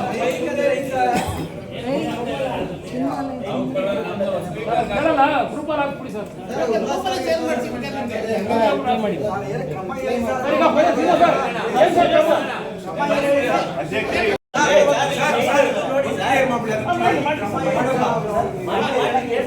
ಕ್ರಮ ಏನಂತ ಹೇಳ್ಬಿಡಿ. ಗಂಭೀರ ಆರೋಪ ಮಾಡಿದ್ದಾರೆ. ಪದಾಧಿಕಾರಿ ಎಲ್ಲರಿಗೂ ನೋಟಿಸ್ ಕೊಟ್ಟಿದ್ದೀವಿ. ಅವ್ರ ಕಾಲೇ ನೋಟಿಸ್ ನಮ್ಮ ವಿರುದ್ಧ ಅವ್ರು ನೋಟಿಸ್ ಕೊಡ್ತಾ ಅವ್ರು ಸ್ಟೇ ತಂದಿದ್ದಾರೆ. ನಮ್ಮ ಮೇಲೆ ಸ್ಟೇ ತಂದಿದ್ದಾರೆ, ಸಸ್ಪೆಂಡ್ ಮಾಡ್ಬಿಡಿ ಅಂತ. ಸಸ್ಪೆಂಡ್ ಮಾಡಿ ನಾವು ನಾಳೆ ನಾನು ಮತ್ತೆ ಕೋರ್ಟ್ ಅಲ್ಲಿ ಸಸ್ಪೆಂಡ್ ರಿವೋಕ್ ಮಾಡ್ತಿದ್ವಿ. ಸಸ್ಪೆಂಡ್ ರಿವೋಕ್ ಆಗಿದ ತಕ್ಷಣ ಅವ್ರನ್ನೆಲ್ಲರೂ ಸಸ್ಪೆಂಡ್ ಮಾಡ್ತೀವಿ. ಶ್ರೀನಿವಾಸ್ ಸರ್, ನಿಮ್ಮ ಮೇಲೆ ಅಲಿಗೇಷನ್ ಮಾಡ್ತೀರಾ?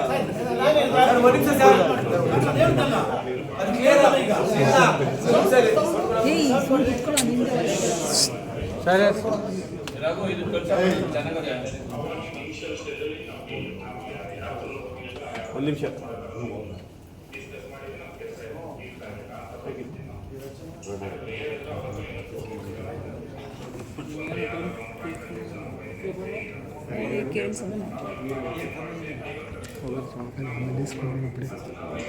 ಇದೀವಲ್ಲ, ಅವರು KVR ಸಂಸ್ಥೆ ಓನರ್ ಇವರು ಮಾತಾಡಿದ್ರು. ಹೆಸರು ಸರ್ ಅವ್ರದ್ದು?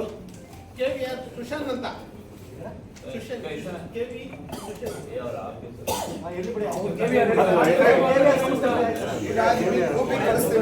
ಒಂದು 3 ಕೋಟಿ ಸಂಘಕ್ಕೆ ಆಸ್ತಿ ಕೊಟ್ಟಿದ್ದೀವಿ ಅಂತ ಹೇಳಿದ್ದಾರೆ. ಯಾರೋ ಒಬ್ರು ಕ್ಲಾರಿಫೈ ಮಾಡಿ. ಅವೆಲ್ಲ ಸುಳ್ಳು. ಯಾರೋ ಒಬ್ರು ಕ್ಲಾರಿಫೈ ಮಾಡಲಿ. 1 ಕೋಟಿ ಸರ್, 1 ಕೋಟಿ 94,87 ರೂಪಾಯಿ ಚೆಕ್ ಪಾಸ್ ಆಗುತ್ತೆ ಸರ್. ಅದು ಯಾರಿಗೂ ಅಮೌಂಟ್ ಯಾರಿಗೂ ಕೊಟ್ಟಿಲ್ಲ, ಪೂರ್ತಿ ಕಿಕ್ ಬ್ಯಾಕ್ ಪಡ್ಕೊಂಡಿರೋದು. ಯಾರು ಪೂರ್ತಿ ಇಷ್ಟು ಬ್ಯಾಕ್ ಏನು ನಾವು ಕೆಲಸನೇ ಮಾಡಿಲ್ಲ, ಅಲ್ಲಿ 1 ರೂಪಾಯಿ ಕೆಲಸ ನಡೆದಿಲ್ಲ ಅಲ್ಲಿ. ಅಷ್ಟು ಫುಲ್ ಕಿಕ್ ಬ್ಯಾಕ್ ಪಡೆದ. ಇವ್ರಿಗೆ 50 ಲಕ್ಷ ರೂಪಾಯಿ ಅಡ್ವಾನ್ಸ್ ಉಮಾಪತಿ ಅವ್ರ ಆಫೀಸ್ಗೆ ಹೋಗಿ 2 ಸಲ 25 ಲಕ್ಷ ಓಪನ್ ಕೊಟ್ಬಿಟ್ಟು ಬಂದಿದ್ದಾರೆ ಉಮಾಪತಿ ಅವ್ರಿಗೇನೆ. ಅವ್ರಿಗೆ ಇದೇ ಸಾಕ್ಷಿ ಬೇಕು, ಅವ್ರನ್ನೇ ಕರ್ಕೊಂಡ್ಬಂದು EC ಮೀಡಿಯಾ ಕರ್ಕೊಂಡ್ಬಂದು ಸಾಕ್ಷಿ ಸಮೇತ ಅವರನ್ನೇ ಕರ್ಕೊಂಡ್ ಕೊಡಿಸಿ. ಇದೇ ಗಂಡಸ್ತಾನ ಅಂತ ಇರೋರು ಬಂದು ನಾನು ಈಸ್ಕೊಂಡಿಲ್ಲ. ಮಾತಾಡಿರೋದು ಸರ್ ಅದರಲ್ಲಿ ಕಂಡಕ್ಟರ್ ಉಮಾಪತಿ ಅವರು ಇಬ್ರು ಉಮಾಪತಿ ಆಫೀಸಲ್ಲೇನೆ, ಉಮಾಪತಿ ಆಫೀಸಲ್ಲೇನೆ. ಈ ಜಯನಗರ ಆಫೀಸಿಗೆ ಬಂದಿದ್ದು, ಜಯನಗರ ಆಫೀಸಿಗೆ ಬಂದಿಲ್ಲ. ಉಮಾಪತಿ ಆಫೀಸ್ಗೆ ಹೋಗಿ ತಗೊಂಡಿರೋದು.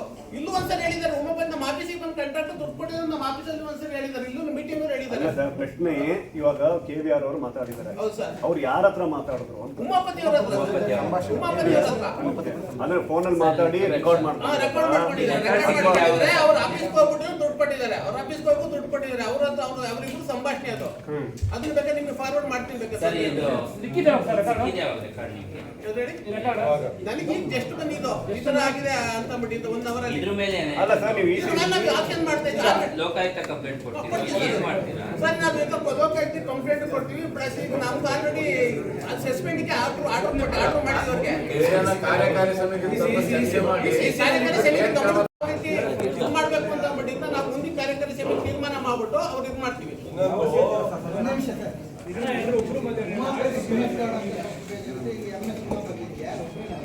ಈಗ 3 ಕೋಟಿ ಆಸ್ತಿ ಕೇಳಿದ್ರಲ್ಲ, ನಮ್ಮ ಒಕ್ಕಲಿಗರ ಸಂಘಕ್ಕೆ ಎಲ್ಲಿ ಕೊಟ್ಟಿದ್ದಾರೆ 3 ಕೋಟಿ ಆಸ್ತಿ? ಡಾಕ್ಯುಮೆಂಟ್ ಕೊಡ್ಲೇಬೇಕು ಅವ್ರೀಗ. ಒಕ್ಕಲಿಗರ ಸಂಘಕ್ಕೆ ಕೃಷ್ಣಪ್ಪ ರಂಗಮ್ಮ ಅಂತ ಸರ್ಜಾಪಾಳ್ಯ ಜಮೀನು 93 ಎಕರೆ ಕೊಟ್ಟ ಮೇಲೆ ಅದಾದ್ಮೇಲೆ ಅಲ್ಲಿ ಹೋಗಿ ಕೇಸ್ ಆಗಿ 43 ಎಕರೆ ನಿಂತಿರೋದು ಬಿಟ್ರೆ, ಆ ಪುಣ್ಯಾತ್ಕಿದಿ ಈ ಸಂಘಕ್ಕೆ ಆಸ್ತಿ ಕೊಟ್ಟಿರೋದು ಬಿಟ್ರೆ, ಅದಾದ್ಮೇಲೆ ತಮಿಳ್ನಾಡಲ್ಲಿ ಈಗ 20 ಕೋಟಿ ಚೌಟ್ರಿ ಕೊಟ್ಟಿದ್ದಾರೆ ತಮಿಳ್ನಾಡರು. ಅದ್ ಬಿಟ್ರೆ ನಮ್ ಸಂಘಕ್ಕೆ ನನ್ ತಿಳಿದಂಗೆ ಯಾರು ಒಬ್ರುವೆ ಇಲ್ಲಿ ಸಂಘಕ್ಕೆ ದಾನ ಕೊಟ್ಟಿಲ್ಲ. ಇವತ್ತು ಈ ಸಂಘಕ್ಕೆ, ರಾಜ್ಯ ಒಕ್ಕಲ ಸಂಘಕ್ಕೆ ಮಾತಾಡಿ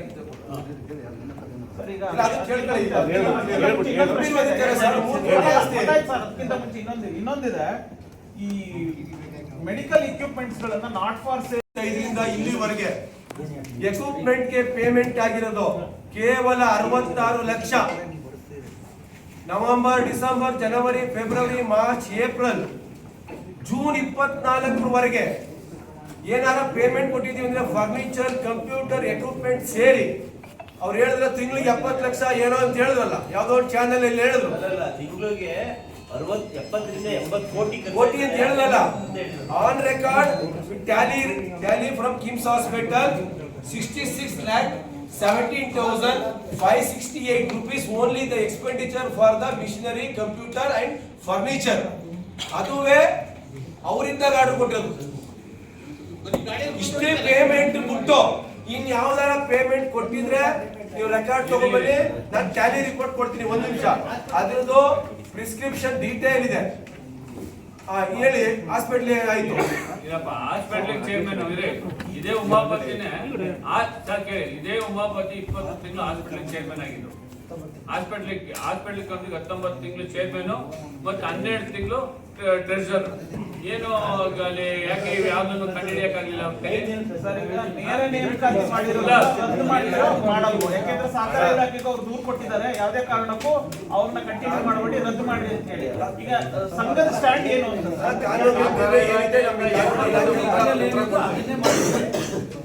ಮಾಡಿದ್ದೀವಿ. ಇಲ್ಲ, ಹಳೆ ಸಿಲಿಂಡರ್ ಇದೆ. ನಮ್ಮ ಸಂಘದ ಸಿಲಿಂಡರ್ ಇದೆ ಸರ್, ನಮ್ಮ ಸಂಘದ ಸಿಲಿಂಡರ್ ಪ್ರಕಾರ ಇನ್ನೇನ್ ಬೇಕು ಸರ್ ದಾಖಲಾತಿಗಳು ಏನಿದೆ ಕೇಳಿ. ಸರ್ 3 ಕೋಟಿ ಜನ ನಮ್ಮನ್ನು ಕೇಳ್ತಾ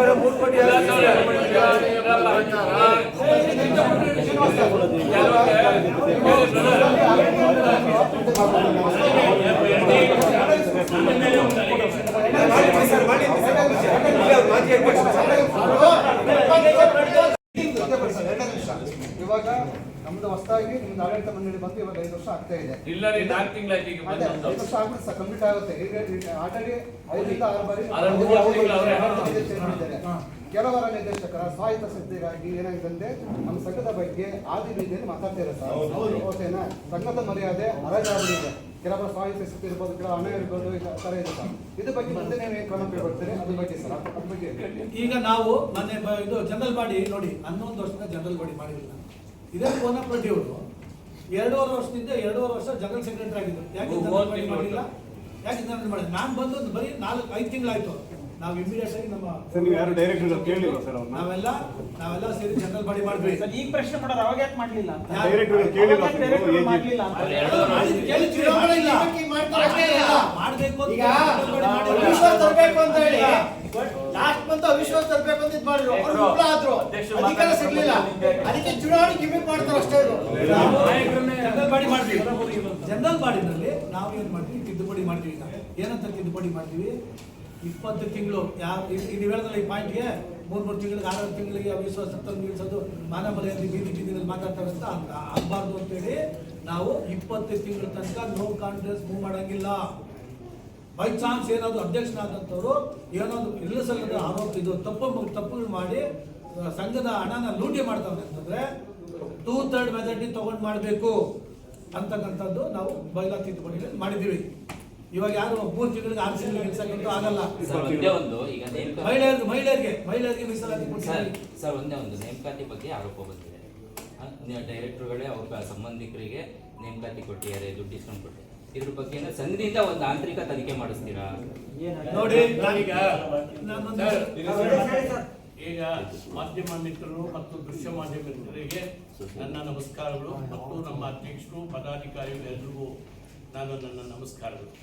ಏನು ಇವತ್ತು ನಮ್ಮ ಮೇಲೆ ಆರೋಪ ಮಾಡಿದಂಥವ್ರು ಬೇರೆ ಯಾರೂ ಇಲ್ಲ, ಅವರು ನಮ್ಮ ಅಣ್ಣ ತಮ್ಮಂದ್ರೆ, ಅವರು ನಮ್ಮ ಸಂಘದ ಅದಕ್ಕೆ ಹೇಳ್ತೀನಿ. ಈಗ ತನಿಖೆ ಮಾಡಿಸ್ತೀರಾ?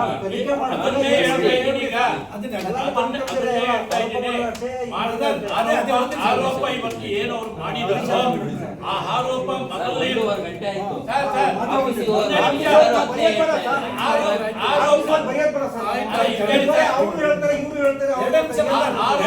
ಅವರು ಆರೋಪ ಏನ್ ಮಾಡಿದ್ದಾರೆ? ನೇರ ನೇಮಕಾತಿ ಮಾಡಿದ್ದಾರೆ ಅಂತ ಅವರು ಆರೋಪ ಮಾಡ್ತಾ ಇದ್ದಾರೆ. ಇವತ್ತು ನಮಗೆ NMC ಇನ್ಸ್ಪೆಕ್ಷನ್ ಬರ್ತಾ ಇದ್ದಾರೆ. ಅದರ ಉದ್ದೇಶಕ್ಕೋಸ್ಕರ ಎಮರ್ಜೆನ್ಸಿ ಆಗಿ ನಮಗೆ ಕಂಪ್ಯೂಟರ್ ಆಪರೇಟರ್ಗಳು STCಗಳು ಬೇಕಾಗಿತ್ತು. ಅದರಿಂದ ತುರ್ತಾಗಿ ಅವರನ್ನ ಟೆಂಪರವರಿ ಆಗಿ ಕೆಲಸ ಮಾಡಲಿ ಸದ್ಯಕ್ಕೆ. ನಂತರ ನಾವು ನೇಮಕಾತಿಯನ್ನ ಪತ್ರಿಕೆಗಳಲ್ಲಿ ಪ್ರಕಟಿಸಿ ಇಂಟ್ರೂ ಮಾಡಿ ಅವ್ರನ್ನ ನಾವು ಮತ್ತೆ ಅಪಾಯಿಂಟ್ಮೆಂಟ್ ಮಾಡಬೇಕು ಅಂತ ಹೇಳಿ ನಾವು ಆ ಒಂದು ನೇಮಕಾತಿನ 39 ಜನನ ಮಾಡ್ಕೊಂಡಿದ್ದೀವಿ. ಅದು ಕೇವಲ ಟೆಂಪರವರಿ, ಅದನ್ನೇನು ನಾವು ಪರ್ಮನೆಂಟ್ ಇನ್ನೊಂದು ಮಾಡಲ್ಲ. ಹೇಳಿದ್ರಲ್ಲೇ ನಿಮ್ದೇ ತಪ್ಪಿದೆ. ಅಪಾಯಿಂಟ್ಮೆಂಟ್ ಆರ್ಡರ್ ಅಲ್ಲಿ 2 ವರ್ಷ ಪ್ರೊಫೆಷನಲ್ ಒಂದ್ ನಿಮಿಷ ಹೇಳಿದ್ದೆಲ್ಲ ಕೇಳಿಸ್ಕೊಂಡು ಹೋಗಿ ಬಂದಿಲ್ಲ ನಾವಿಲ್ಲಿ. ನೀವು ಅಪಾಯಿಂಟ್ಮೆಂಟ್ ಆರ್ಡರ್ ಅಲ್ಲಿ 2 ವರ್ಷ ಪ್ರೊಫೆಷನರಿ, ಆಮೇಲೆ ಪರ್ಮನೆಂಟ್ ಅವ್ರು ನಿಮ್ಮ ಸಾಮರ್ಥ್ಯ ನೋಡಿ ಪರ್ಮನೆಂಟ್ ಮಾಡ್ತೀವಿ ಅಂತ ಅಪಾಯಿಂಟ್ಮೆಂಟ್ ಆರ್ಡರ್ ಕೊಡ್ತೀರಾ. ಈಗ ನೋಡಿದ್ರೆ ಟೆಂಪ್ರರಿ ಮಾಡ್ಕೊಂಡಿದ್ದೀವಿ ಅಂತೀರಾ. ನಿಮ್ ಮಾತು ನಂಬದ, ನಿಮ್ ಆರ್ಡರ್ ನಂಬದ? ಅಲ್ಲ, ಆರ್ಡರ್ ಕೊಡೋವಾಗ ತಪ್ಪಾಗಿದ್ರೆ ಅದನ್ನು ಸರಿಪಡಿಸ್ಕೊಂತೀರಿ ನಾವು. ಸರಿಪಡಿಸಿ ಈಗ ನಾವು ನಿಯಮಾನುಸಾರ ಅದನ್ನ ಅವ್ರನ್ನ ಅಪಾಯಿಂಟ್ಮೆಂಟ್ ಮಾಡೋದಕ್ಕೆ ಇಂಟ್ರೋ ಹೆಂಗಾಗಿದೆ ಗೊತ್ತಾ ಸರ್? ಹೊಡೆದಂಗ್ ಮಾಡು, ನಾನು ಅರ್ಥಂಗ್ ಮಾಡ್ತೀನಿ, ಆಮೇಲೆ ನಾನು ಹೊಡೆದಂಗ್ ಮಾಡ್ತೀನಿ, ನೀನ್ ಅರ್ಥಂಗ್ ಮಾಡು ಅನ್ನಂಗಾಗಿದೆ. ಯಾವ್ದು ಫೈನಲ್ ಆಗಿ ನೀವೇನು ಹೇಳ್ತಿಲ್ಲ, ಏನ್ ಮಾಡ್ತೀನಿ ಅಂತ ಒಂದು ಮಾತು ಹೇಳ್ತಿಲ್ಲ. ಎಂಕ್ವೈರಿ ಮಾಡಿಸ್ತೀರಾ, ಅಕ್ರಮ ಆಗಿದ್ರೆ ಅವ್ರಿಗೆ ಕ್ರಮ ಕೈಗೊಳ್ತೀರಾ, ಕಂಪ್ಲೇಂಟ್ ಕೊಡ್ತೀರಾ, ಯಾವ್ದು ಹೇಳ್ತಾ ಇಲ್ಲ. ಅವ್ರು ಆರೋಪ ಮಾಡಿದರೆ ನಾನು ಇದಕ್ಕೆ ಸ್ಪಷ್ಟನೆ ಕೊಡ್ತಾ ಇದ್ದೀನಿ. ನಿಮ್ ಹೇಳಿಕೆಯಲ್ಲೇ ಗಮನ. ಈಗ ಅವ್ರು ಕೇಳಿದ್ರು ಅಷ್ಟೇ ಸರ್, ಇಂಟರ್ನಲ್ ಎನ್ಕ್ವೈರಿ ಮಾಡಿಸ್ತೀರೋ ಮಾಡೋದು, ಅದನ್ನ ಕ್ಲಾರಿಟಿ. 60 ಜನದ ಅದೇ ನೇರ ದುಡ್ಡು ತಗೊಂಡು ಎಲ್ಲ ಮಾಡಿದ್ದಾರೆ ಅಂತ ಹೇಳಿದ್ದಾರೆ. 60 ಸಂಘದ ಮೇಲೆ ಆರೋಪ ವಿಷಯ ಮಾಡಿದ್ದಾರೆ. ಸಂಘದಲ್ಲಿ ಏನಾದ್ರು ಅವರೇ enquiry ನೋಟ್ ಕೊಟ್ರೆ ಮಾಡೋದು. ಹೇಗೆ ಅಂತ ಹೇಳಿದ್ದಾರೆ. ಕಾರ್ಯಕಾರಿ ಸಮಿತಿಯಲ್ಲಿ ಚರ್ಚೆ ಮಾಡ್ತಾ ಅಜೆಂಡಾ ಇಡ್ತೀವಿ, ಅಂತ ದೂರ ಇದ್ರೆ ಪರಿಶೀಲನೆ ಮಾಡ್ತೀವಿ. ಯಾರು ನೇರವಾಗಿ ಆರೋಪ ಮಾಡಿ ನೇರವಾಗಿ ಅವ್ರು ಆರೋಪ ಮಾಡಿ ಕೊಟ್ರೆ ಅದಕ್ಕೆ ವಿಚಾರಣೆ ಮಾಡ್ತೀವಿ. ದುಡ್ಡು ಕೊಟ್ಟು ಕೆಲಸ ತಗೊಂಡ್ರೆ ಯಾರು ಬರ್ತಾರೆ ಸರ್ ಕಂಪ್ಲೇಂಟ್ ಕೊಡಕ್ಕೆ? ಆರೋಪ ಮಾಡೋದು ಮಕ್ಕಳಿಗೆ ಹೇಳ್ದಂಗೆ ಹೇಳ್ತಿರಲ್ಲ ಸರ್ ನಮ್ಗೆ. ದುಡ್ಡು ಕೊಟ್ಟು ಕೆಲಸ ತಗೊಂಡ್ರೆ ಯಾರು ಬರ್ತಾರೆ ಕಂಪ್ಲೇಂಟ್? ಆರೋಪ ಬಂದಿದೆ ನಿಮ್ಮ ಮೇಲೆ. ನೀವು ನಾವು ಮೀಡಿಯಾ ಸ್ಪಂದನೆ ಕೊಡೋದಲ್ಲ, ನೀವು ತನಿಖೆ ಮಾಡಿಸಿ ನೀವು ತಪ್ಪು ಮಾಡಿ ಅಂತ ಪ್ರೂವ್ ಮಾಡ್ಕೊಡಿ. ಆರೋಪ ಮಾಡೋರು ಹೇಳ್ಬೇಕಲ್ಲ, ಯಾರು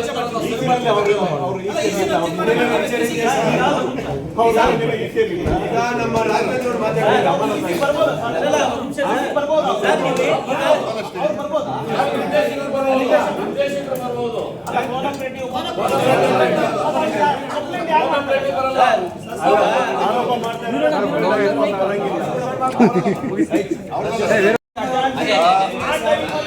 ಟ್ರೈನಿಂಗ್ ಅಥಾರಿಟಿ ಆಕ್ಷನ್ ತಗೊಂಡಿಲ್ಲ ನೀವು ಅಂತ ಸಾಫ್ಟ್ ಸರ್ ಸೈಲೆಂಟ್ ಇದೀರಾ ಅಂತ ಪ್ರಶ್ನೆ. 5 ನಿಮಿಷ ಟೈಮ್ ಕೊಡಿ.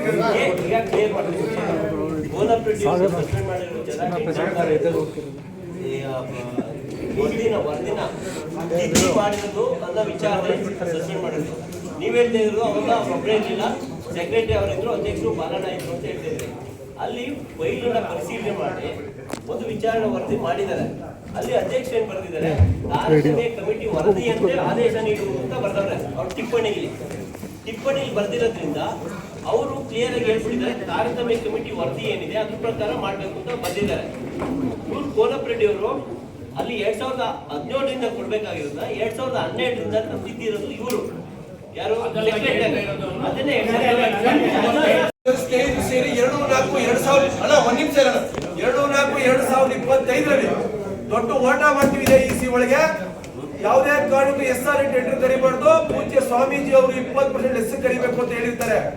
SR ರೈಟ್ 20% ಲೆಸ್ ಮಾಡಿ 1,73,173 ಕೋಟಿಗೆ ಟೆಂಡರ್ ಫ್ಲೋಟ್ ಮಾಡ್ತೀವಿ.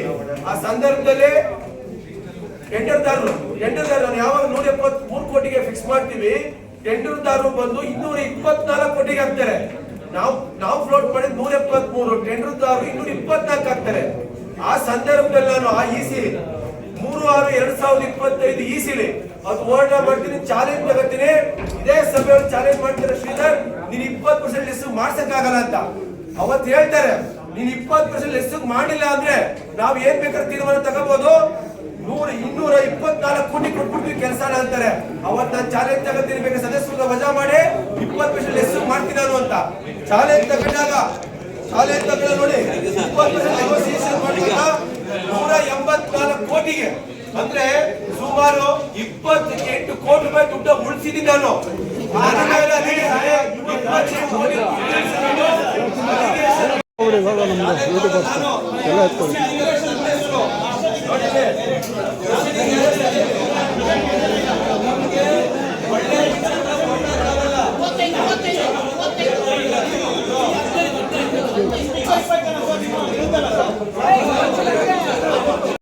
ನಾವು ಅವ್ರ ಮೇಲೆ ಇಸಿ ಸಂಘ ಅವ್ರ ಮೇಲೆ ಬೇರೆ ರೀತಿ ಆಕ್ಷನ್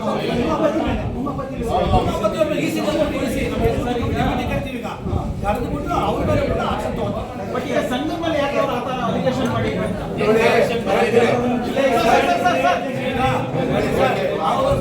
ಬೇಕು ಅಂತ ಮಾತುಗಳು ಮಾಡ್ತಾ ಇರ್ಬೋದು. ನಾವು ಅವ್ರು ಹೇಳ್ದಂಗೆ 7/6/2026 ಅವಿಶ್ವಾಸ ಮಂಡಿಸ್ತಾರೆ. ಅವಿಶ್ವಾಸವನ್ನ ಫೇಲ್ ಆಗಿ ಚಿಂತೆಗಾಗಿ ಅವರು ಈ ತರ ಹೇಳಿಕೆಗಳನ್ನ ಕೊಡ್ತಾರೆ. ನಾವು 1-1.5 ಗಂಟೆ ಸಸ್ಪೆಂಡ್ ಆಯ್ತು. ಉದ್ದೇಶ ಬೇಕಲ್ಲ, ಅದಕ್ಕೆ ಮೊನ್ನೆ ಮಾಡಿದ ಆರೋಪದ ಉದ್ದೇಶ ಈ ಸಂಬಂಧ ಆದ್ಮೇಲೆ ಎಲೆಕ್ಷನ್ ಬರ್ತದೆ. ಈ ಸರಿ ಅಧಿಕಾರ ಯಾವ ಸಿಗಲಿಲ್ಲ, ಅಧಿಕಾರ ಸಿಗಲಿಲ್ಲ ಅಂತ